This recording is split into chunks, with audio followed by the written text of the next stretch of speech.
ಕರ್ನಾಟಕ ರಾಜ್ಯ ಸರ್ಕಾರಿ ನೌಕರರ ಸಂಘ. ಸ್ನೇಹಿತರೆ, ಈ ದಿನ ಯಾರೆಲ್ಲ ಕರ್ನಾಟಕ ರಾಜ್ಯ ಸರ್ಕಾರಿ ನೌಕರರಿದ್ದೀರಾ ಅವರ ಮಕ್ಕಳಿಗೆ ಪ್ರತಿಭಾ ಪುರಸ್ಕಾರವನ್ನು ಪ್ರತಿಭಾನ್ವಿತ ವಿದ್ಯಾರ್ಥಿಗಳಿಗೆ SSLC ಮತ್ತು PUCಯಲ್ಲಿ 90 ಮತ್ತು 90ಕ್ಕಿಂತ ಹೆಚ್ಚು ಅಂಕ ಗಳಿಸಿರುವಂತಹ ಸುಮಾರು 8,000 ವಿದ್ಯಾರ್ಥಿಗಳಿಗೆ ಪ್ರತಿಭಾ ಪುರಸ್ಕಾರವನ್ನು ನೀಡುವುದಾಗಿ ಕರ್ನಾಟಕ ರಾಜ್ಯ ಸರ್ಕಾರಿ ನೌಕರರ ಸಂಘದಿಂದ ಅರ್ಜಿಯನ್ನು ಆಹ್ವಾನಿಸಲಾಗಿದೆ.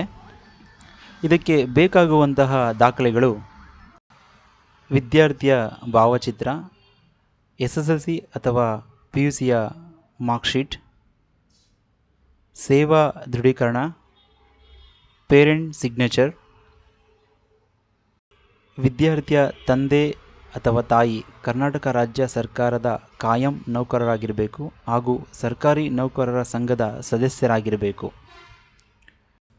ಅರ್ಜಿ ಸಲ್ಲಿಸಲು ಕೊನೆಯ ದಿನಾಂಕವನ್ನು 31/5/2024ಕ್ಕೆ ಮುಂದೂಡಲಾಗಿದೆ.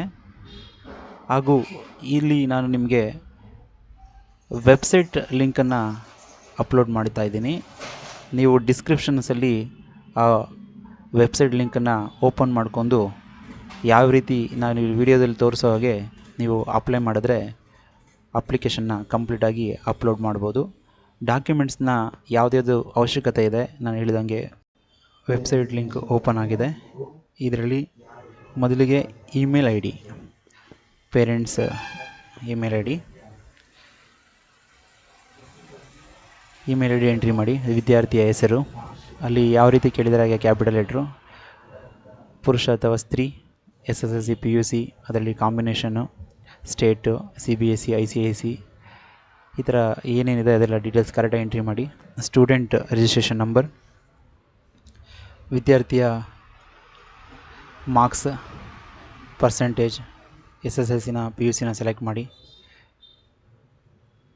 ವಿದ್ಯಾರ್ಥಿಯ ತಂದೆ ಅಥವಾ ತಾಯಿಯ ಹೆಸರು, ಗೌರ್ಮೆಂಟ್ ಎಂಪ್ಲಾಯ್ ಯಾರು ಇರ್ತಾರೆ ಅವ್ರದ್ದು, ಯಾವ ಡಿಪಾರ್ಟ್ಮೆಂಟ್ ಅಂತ ಸೆಲೆಕ್ಟ್ ಮಾಡ್ಕೋಬೇಕು.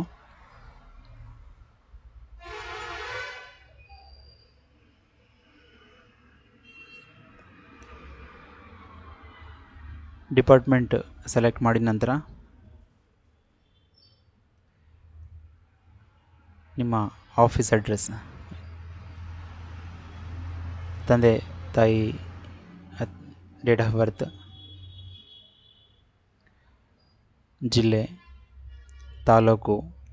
ಇಲ್ಲಿ ವಿದ್ಯಾರ್ಥಿಯ ಭಾವಚಿತ್ರವನ್ನು ಅಪ್ಲೋಡ್ ಮಾಡೋದಕ್ಕೆ ನೀವು ಸೆಲೆಕ್ಟ್ ಮಾಡ್ಕೊಂಡು ಸಿಸ್ಟಮ್ ಅಥವಾ ಫೋನಲ್ಲಿ ಇಟ್ಕೊಂಡಿದ್ರೆ ಬ್ರೌಸ್ ಮಾಡಿದ್ರೆ ಆ ಡೇಟಾ ತೋರಿಸುತ್ತೆ. ಫೋಟೋ ಸೆಲೆಕ್ಟ್ ಮಾಡಿ ಅಪ್ಲೋಡ್ ಕೊಟ್ಟರೆ ಅಪ್ಲೋಡ್ ಆಗುತ್ತೆ. ಅದರ ನಂತರ ಮಾರ್ಕ್ಶೀಟ್ನ ಸೆಲೆಕ್ಟ್ ಮಾಡ್ಕೊಳ್ಳಿ. ಅದನ್ನು ಸ್ಕ್ಯಾನ್ ಮಾಡಿ ಮೊಬೈಲ್ ಅಥವಾ ಸಿಸ್ಟಮಲ್ಲಿ ಇಟ್ಕೊಳ್ಳಿ, ಅಪ್ಲೋಡ್ ಮಾಡಿ.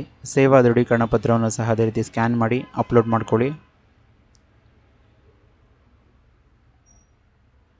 ನಿಮಗೆ ಫಾರ್ಮು ಗೊತ್ತಿಲ್ಲ ಅನ್ನೋದಿದ್ದರೆ ಈ ವೆಬ್ಸೈಟ್ ಲಿಂಕಲ್ಲಿ ಹೋದರೆ ಆ ಪರ್ಟಿಕ್ಯುಲರ್ ಜಾಗದ ರೈಟ್ ಕ್ಲಿಕ್ ಮಾಡಿದ್ರೆ ಇಮೇಜ್ ಫಾರ್ಮೇಟಲ್ಲಿ ಡೌನ್ಲೋಡ್ ಆಗುತ್ತೆ. ನಂತರ ಸಿಗ್ನೇಚರ್ ಮಾಡೋಕ್ಕಾರೆ ವೆರಿ ಇಂಪಾರ್ಟೆಂಟ್. ಯಾರು ಗೌರ್ಮೆಂಟ್ ಎಂಪ್ಲಾಯ್ ಇದ್ದೀರಾ, ಸಿಗ್ನೇಚರ್ ನಂತರ ಕೆಳಗಡೆ ಕ್ಯಾಪಿಟಲ್ ಲೆಟ್ರಲ್ಲಿ ನಿಮ್ಮ ನೇಮನ್ನು ಮೆನ್ಷನ್ ಮಾಡಿ. ಇಲ್ಲಿ ವೆಬ್ಸೈಟಲ್ಲಿ ತೋರಿಸಿರೋ ರೀತಿಯೇ ನೀವು ಸಿಗ್ನೇಚರ್ನ ಒಂದು ಪೇಪರ್ ಶೀಟಲ್ಲಿ ಸೈನ್ ಮಾಡಿ ರೆಡಿ ಇಟ್ಕೊಂಡು ಅಪ್ಲೋಡ್ ಮಾಡಬೇಕು. ಇದೆಲ್ಲ ಕಂಪ್ಲೀಟ್ ಆದ ನಂತರ ನೀವು ಸಬ್ಮಿಟ್ ಬಟನ್ ಕೊಟ್ಟ ಮೇಲೆ ನಿಮಗೆ ಸಬ್ಮಿಟ್ ಆಗಿರೋದಕ್ಕೆ ಒಂದು ಡೀಟೇಲ್ ಸ್ಕ್ರೀನ್ ಬರುತ್ತೆ.